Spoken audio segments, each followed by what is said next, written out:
Welcome to Life on the Wabash, your home for the lighter, brighter, happier side of your community. We'll cover places to go, events to explore, recipes to try, and information that makes your life easier or more fun. Let's dive in. Good morning and welcome to Life on the Wabash. I'm Lindsay Veramis. And I'm Michelle Valderrama. Our goal is to connect you to your community on a deeper level. We spotlight what's new in town, the lighter moments, and the golden opportunities for fun. It's also an educational effort. Boilermakers like Michelle are producing this show and getting hands-on TV training in the process. Coming up, if you want to impress your guests this Thanksgiving, you're in luck. We've got elegant table touches straight from a professional. Plus, area shop owners gearing up for Small Business Saturday, unique gift ideas, and why shopping local makes a difference. Clean, all natural, and homemade, right in the heart of downtown Lafayette. Essentially Aqua has it all, including a year-round farmers market. A new community art piece 1 year in the making. How this sculpture connects to Lafayette's bicentennial. The secret life of firefighters. What does it take to keep us safe? We're getting an inside look at fire prevention during the holidays. Finally, affordable and delicious. Looking to get the most bang for your buck this Thanksgiving? We've got a recipe that you cannot miss. Life on the Wabash starts now. Festive touches are beginning to pop up all over Main Street and at businesses throughout Greater Lafayette. We're just 2 weeks away from Small Business Saturday, a day that puts the spotlight on local retail. In our area, has a lot to offer. We are checking in now with Elise Daniel, the creator behind the happy hours, who always talks all about shopping local. So this time of year, Elise, what do you want people to be considering as we embark on our holiday shopping? To think local first. I know it's easy to just automatically go to Amazon or Prime, which is fine, but we need to think about if there's something we can purchase locally first, especially when it comes to art supplies and different toys. A lot of our local shops do have the unique toys that children want. When it comes to holiday ideas, you have some interesting thoughts for us, and it goes beyond actual items. What about experiences? Yes, experiences are huge. I think it's more about making memories and connections. And we have so many places in Lafayette and West Lafayette that offer that. So one place that I love is the Art Museum of Greater Lafayette. They have a gift shop there, so you can actually purchase some local art items. Then on top of that, they have different classes. So pottery classes, which are for all ages. You just would check out their website. And then of course we have like different candle making experiences. We have art experiences at Flourish. There's just so much to do. Pottery painting even in West Lafayette at All Fired Up. There's a lot of opportunity, whether you are just taking the person to the experience or giving them a gift card and saying, let's make plans for after the holidays. Yes. And of course, we're right here on Main Street. Yes. Lots of fun boutiques. Can you share a few of your faves? Oh my goodness. So I love them all. I'm sure I'll miss a few, but I am big on going to Scout and Retail Therapy. Those are my top two for sure. On top of that, I love going to Two Tulips. There's something for all ages. There's also home decor. Another one is a Pinch of Pepper. You can get your teas and your spices and different unique fun food items for the foodie. And then if you're looking for some vintage or sustainable options, there is Rags on Main and then also Golden Avenue. We also wanted to take a peek at Essentially Aqua. We're going to send it over to Jessa. Why bathe boring is a question that local natural bath shop Essentially Aqua is asking. The small business features handmade soaps, bath bombs, perfumes, food, and much more. Come along with us as we explore the more sustainable way that Essentially Aqua is making waves in the Greater Lafayette community.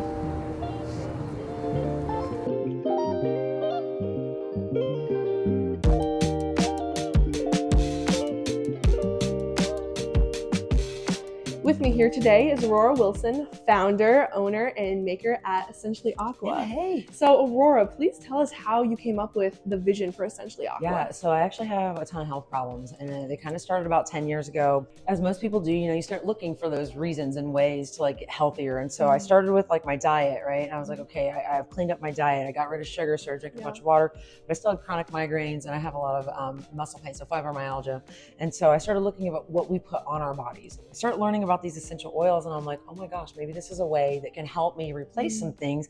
So at the time, my little girl, she's 19 now, but she was 9 at the time. She comes to me and she goes, oh, my hands hurt.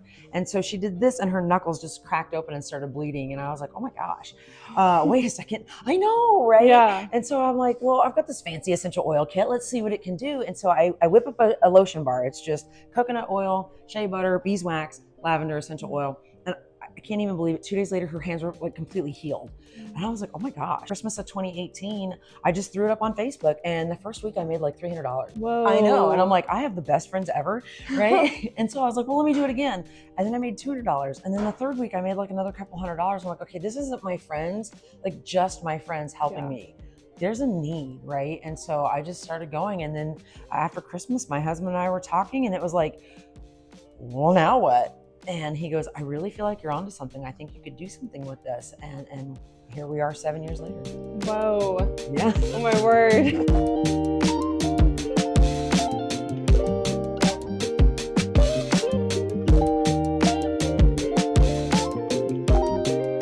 Aurora, I'm just curious, can you show us what some of the best sellers are? Yeah, absolutely. Come with me. Perfect. Yeah. So definitely the bar soap. Most of the bar soaps have tallow in it, olive oil, coconut oil. I believe in keeping things simple because that's the best way to live life. So I've got about 19 different varieties. I do seasonal scents and everything else, but each bar lasts around 60 washes. I have a refill station over here. And so this, you can get laundry soap, you can get bathroom cleaner, you can get lotion, you can get body oil, dish soap. I even have shampoo and conditioner, body wash. And so you can scent any of these in any scent that you want. I also have over 100 different fragrances to choose from. So you can like custom blend your very own fragrance and it can just be yours and we can call it whatever you want. Yeah. Are there any favorites that you think are going to be super big out of any of your products during the upcoming holiday season? Yeah, definitely over here. So we've got bath bombs and my foaming sugar scrub. I always tell people there's a reason that the sugar scrub has a whole wall. Oh my gosh. Yeah, so this is a soap-based sugar scrub. It's not sugar and oil. Okay, it's sugar and soap. So it's safer for you in the shower because it's not gonna create that oil slick in the bottom of your tub. It's not gonna clog up your pipes. Think of like a scrubby soap. Essentially Aqua is also home to some local artisans. Aurora, can you please tell us more about that? Yeah. So about a month ago, I decided, you know what Lafayette needs is a year-round farmer's market. Yes. And so I shouldn't say last month. It's actually been about 9 months in the making. But last month we launched it. And so I just reached out to the local vendors at the farmer's market and was like, hey, I've got this really great idea. Like, what do you think? And so I've had 5 other vendors join me. And so this is a local artist, Sarah Tchaikovsky, and she's from Art with a Happy Heart. And so she makes these like take and make paint kits. And then she's got handmade dolls. She's got these glass mosaics that she actually creates.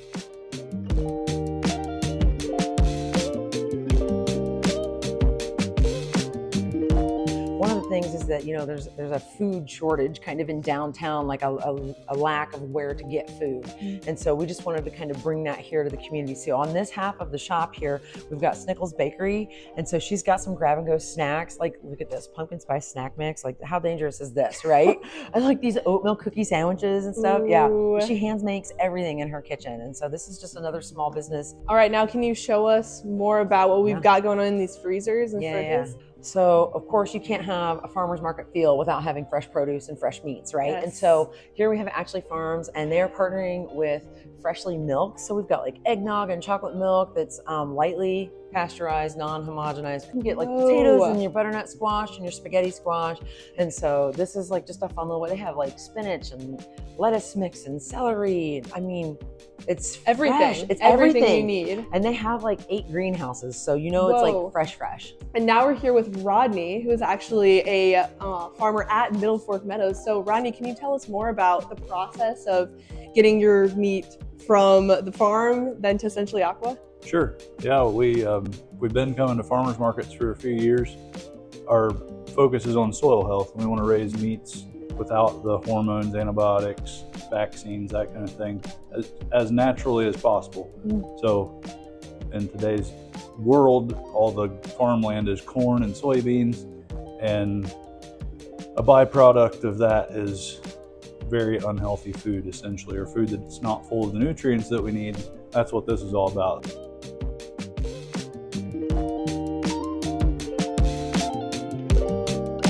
Back here weather outside, while we're on the topic of food. One thing you wanted to mention that people sometimes forget about is our local coffee shops can also be a holiday gift. Oh yes, so within the coffee shops, you can do a gift card, but then we also have beans that you can purchase. Sometimes they have mugs and apparel. If you know someone that loves to support a local coffee shop, grab them a t-shirt, grab them some beans and a gift card so they can go and to the place that they love to support.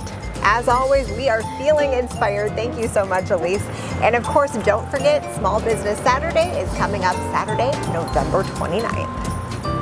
Thanksgiving is all about gratitude, family, and of course, the food. But what about the table that ties it all together? I'm joined today with Anthony Cauldron. Anthony, can you tell us a little bit about what inspires you to bring elegance to the dining room? Any meal should be, an elevated experience, and if you can bring things to the table, it doesn't have to be expensive. Something that just makes the table look special. People have probably traveled quite a ways to come to Thanksgiving lunch or dinner, and just adding easy little touches to the table just makes it elegant as well as being a family celebration.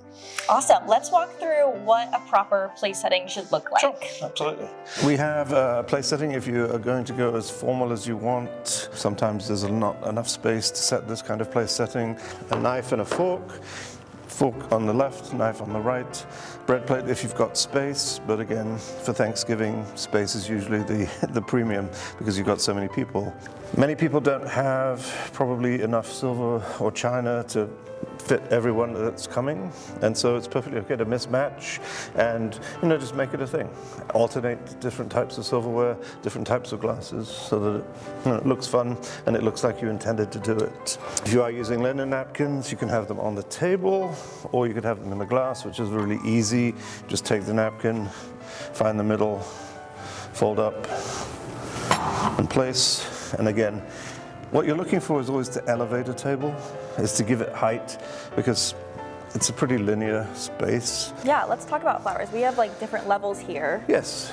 So here we've got cut flowers, but there's nothing wrong with using dried flowers.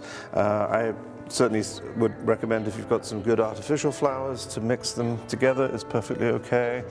We can forage for leaves at the moment, put them on the table in amongst the other flowers. It again adds variety, adds texture, and that's what you're really wanting to do. So you don't have to necessarily go out and spend a lot of money. You can go out into your own garden, pick some leaves, have them dried, put them on the table. And the same thing with the place card. You can have pre-printed ones, or you could even just go and pick up leaves and then write on the leaves and use those as place cards.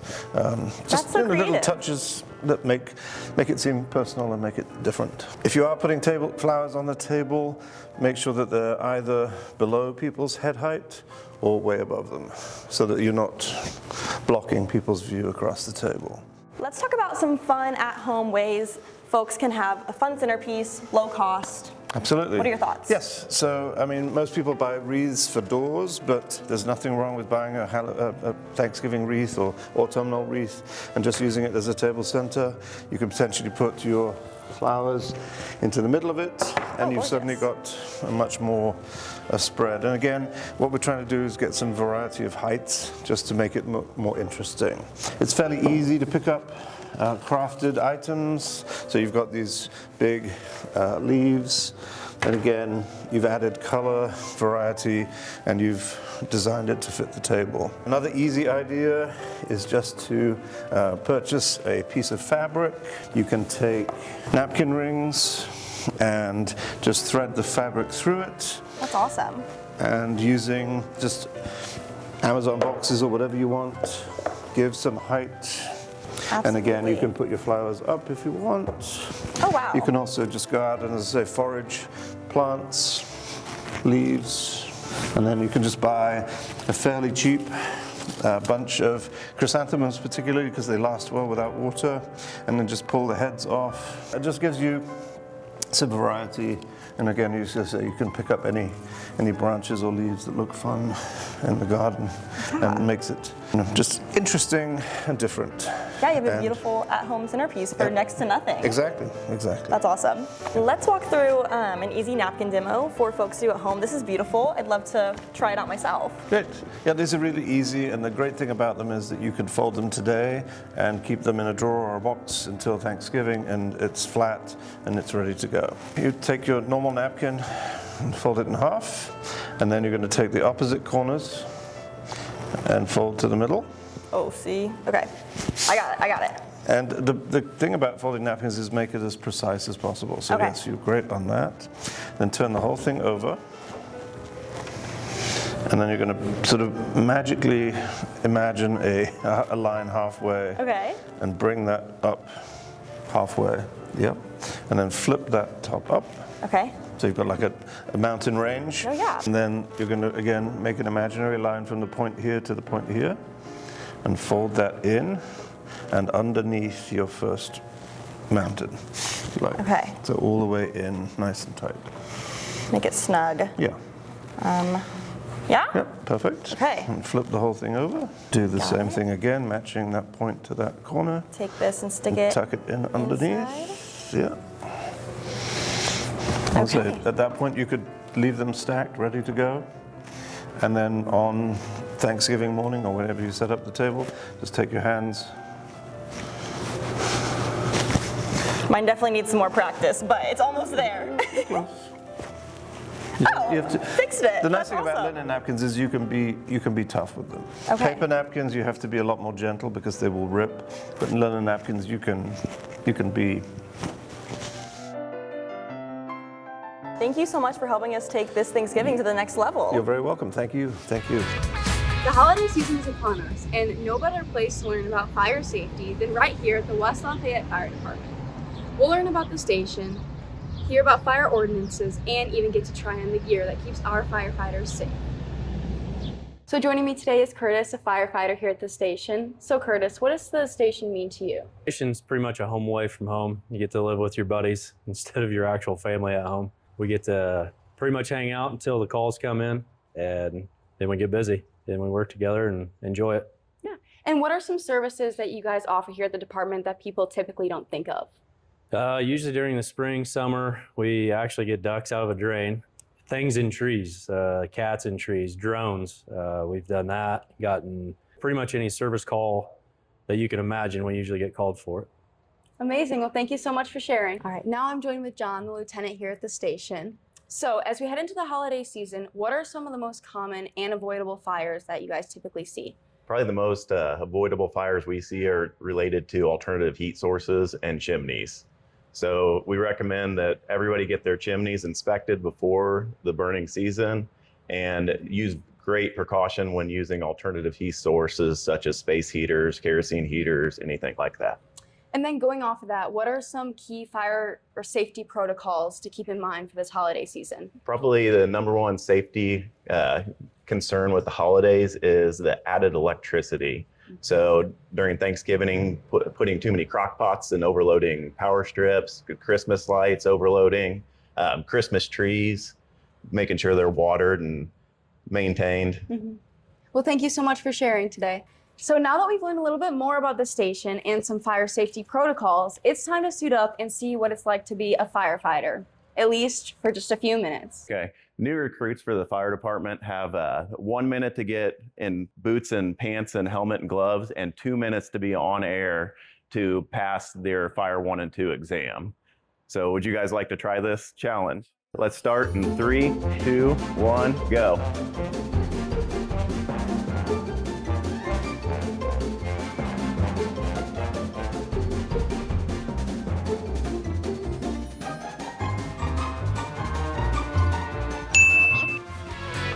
A lasting monument to Lafayette's bicentennial is taking shape this week. Here's a look at the action at the corner of Lafayette South and 9th Streets. That's across from Fowler House Mansion. A fabrication team from Utah is hard at work installing a sculpture titled On the Banks of the Wabash. The stainless steel creation is from California-based artist Cliff Garton. It features the first verse of Indiana's state song. Organizers say momentum in support of this project was so strong, it is entirely funded by private donations. We were really impressed when the artist came up with the idea of using the Wabash, and then with the style and shape of it, it kind of mimics the river. So it's a kind of winding, sinuous piece and such. So we really thought it was a very exciting piece that really captured the spirit of Lafayette. The city identified this location years ago as a prime spot for public art. It hopes to celebrate the new art piece with a dedication before Thanksgiving. Looking to add a bit of sparkle and shine to your life? Or perhaps you're hunting for the perfect Christmas gift? It's time to take a peek at a unique jewelry and accessory sale coming up later this month, Thrift Your Bling. Not only will you find amazing pieces, you'll also be supporting art education in Greater Lafayette. We've got Olivia Frazier, the Marketing and Events Coordinator of the Art Museum of Greater Lafayette, here to tell us more about it. Olivia, what can shoppers expect from this two-day sale? Basically, for the entire first floor of the Art Museum to just be transformed into like a jewelry accessory sort of sale. Our shook gallery, our Studio A classroom, everything is kind of transformed. The hallways are covered with scarves and hats and watches and just basically any piece of accessory that you can imagine. It's really, really fun because the first year I worked there, they were telling me about the sale and I was like, oh yeah, I have an idea of it. But then I walked in and I was like, oh my God, they really like actually set the entire museum. Yeah. And I see that you brought some examples of pieces that you can find. Can you tell us about some of these? Yes, I would love to. These are some things that I hand selected that they already had, as well as things that I had bought last year. I spent like $60 and everything is like $3 each. So I walked out with like 2 giant bags, and the worst part is that I would like walk around and be like, wait, no, I want that. I would walk around and be like, no, I'll add that to my list. So you can get actual real gold and silver items, like different necklaces and such. This is one of my chokers that I got last year. Oh, I got this Tommy Hilfiger watch for my partner, and it had the original box. I wear clip-on earrings because I don't have my ears pierced, so there's a variety of those as well as, you know, pierced ears as well. Yeah, they're kind of fun. And then I got this tie. I thought it was so cute. So it has Tabasco sauce and like shrimp and different food on it. I thought that's kind of something that everybody needs. And then I picked this scarf. We have so many scarves, and it has a price tag on it because we actually have volunteers that go through and like do the big sorting of everything. They take all the necklaces apart from the big balls. So it's like $3. Usually most items are anywhere between $3 to $10. So you can really get all your holiday shopping done in kind of one go. I grabbed this purse that I thought was so cute. It has like little 1960s swing girls on it. It's from the 2000s. You can see it on the back of the bag. And then this year, we have a very special edition. They have Bratz dolls that they're putting out because what's more blingy than a Bratz doll? You know? Exactly. And I love that this isn't just jewelry shopping, but it's shopping for a cause where all of the proceeds go to the Art League Scholarship Program. Could you tell us more about this program? Yeah, so the Art Museum, along with its galleries and events that we have, we also do classes, just a huge variety of them. Ceramics, basket weaving, even stained glass are all options for classes. But sometimes, you know, the cost of those can't really be accessible, especially to people like Purdue students. So our Art League, which is a volunteer organization that was established back in the 60s to kind of support the museum, put together the scholarship sort of fundraiser where any student can get up to 75% of their class costs covered to make the classes affordable, because we want everyone to be able to reach their full artistic opportunity, you know? Yes, that's amazing. And this event really brings out creativity and community together. What do you hope people take away from this event? I hope that people think about sustainability. That's just a personal thing. I'm really into thrifting. And the idea that all these items were donated from people in the Greater Lafayette community, knowing that they were going to supporting people being able to afford art classes. There's something really special in each of these pieces. This was something that somebody once loved or was a gift to them, and now you have a piece of that. And it's also the idea that everything you need in the world is already kind of out there. You don't really need to go and like mindlessly consume. There's community and engagement and events already all there for you and your reach. You just have to know where to look for and be willing to kind of work a bit for it. And for viewers who want to get more involved, how else can they get involved with the Art Museum? Are there any upcoming events? Yeah, in December we have an opening reception for Jennifer Halverson. She's going to go up in one of our galleries, and she is a glasswork artist, which we haven't had one of those in a while. She has this really impressive piece that's a full-size ladder, right? Oh. And then it has little glass like feet going up them, and then they're actually the feet of her children and her husband and her. So like they're little different size socks made out of glass. Cute. I know, right? And then we also have a Friday Night Live over at Civic Theater. We have monthly free concerts, and we're partnering up with Civic Theater, and we're going to be doing like kind of a holiday cabaret. But the museum is open every single day from 11 to 4, and it's always free. And we have discounted memberships for students. It's only $20 for the whole year, and you get quite a bit along with that. But the best thing you can do is just come out to our events and come to our exhibits and really spread, you know, the power of art. My friends and I have celebrated Friendsgiving as long as we've been at Purdue. It's a time-honored way for us to remember what we're thankful for, but to also take some time to slow down our busy school lives, especially before finals starts. Michelle, how do you and your friends celebrate Thanksgiving when you're here at school? Honestly, we have a little Friendsgiving at my job. We had monsticholi and cookies last year. There was a group of 8 of us. It was super fun. Yeah, I absolutely love seeing what people bring, especially to Friendsgiving, because it's usually not your traditional Thanksgiving foods. What would you say your favorite Thanksgiving food is? Mine's a little interesting. I love eating lamb at Thanksgiving, green beans, but I also love the cranberry sauce. What's your favorite? I'd have to say mac and cheese. As I'm kind of getting older and being more assertive, I guess, in the kitchen, I'm definitely bringing some new recipes to it, which is really fun. But for me, whether I've hosted my Friendsgivings in dorms, apartments, or yes, even in trashy frat house bedrooms, that was an interesting year, we always try our best to come together before we leave for break. One of our unspoken rules is to make real food for these. No pre-made, store-bought stuff, all homemade. We show our love for each other through these homemade meals. My friend Susan especially loves cooking. In general, she's a fan of it, but especially for our Friendsgivings. That's really where she brings her A game. Her mashed potatoes are something that I look forward to every year. It's such a tasty, easy, and cheap recipe. I joined her to show you all how she makes them. Let's take a look. Okay, so I'm here with my friend Susan. Susan, thank you so much for coming. Let's get into this recipe right now. It's about 5 or 6 ingredients, so it's really easy and it doesn't take super long. So let's get started. So I really like this recipe because it's super quick and easy to make, and it's also super cheap, so great for college students. And I make it every year for Thanksgiving and Friendsgiving with all my friends, and it's been a huge hit. My favorite memory is just being able to get together with our whole group and just spending time together and seeing what everyone makes and brings to our Friendsgiving. I feel like we always get really creative with it. I think for me, my favorite memory, instead of turkey last year, we made dinosaur nuggets, which I think is the most college student thing we could have done. We did a little bit of improvising, a little bit of tasting along the way. So it's a very versatile recipe. All right, so that's it. We're gonna have these potatoes as a little snack right now. Feel free to add this to your Thanksgiving, your Friendsgiving, anything like that. Enjoy. That was such a fun time. Here's that recipe for you all to try at home. And yes, we did in fact eat several servings each after we finished filming that. That was such an amazing recipe. Gathering with friends and family really is such a privilege, especially during this time of year. With recent uncertainties and the holidays just around the corner, some are left unable to have such a grand meal. Luckily, in our community of Greater Lafayette, there is a community Thanksgiving feast hosted by the Lafayette Urban Ministry. This is an annual community event where everyone is welcome. This year, the feast will be held on Thursday, November 27th at the Central Presbyterian Church.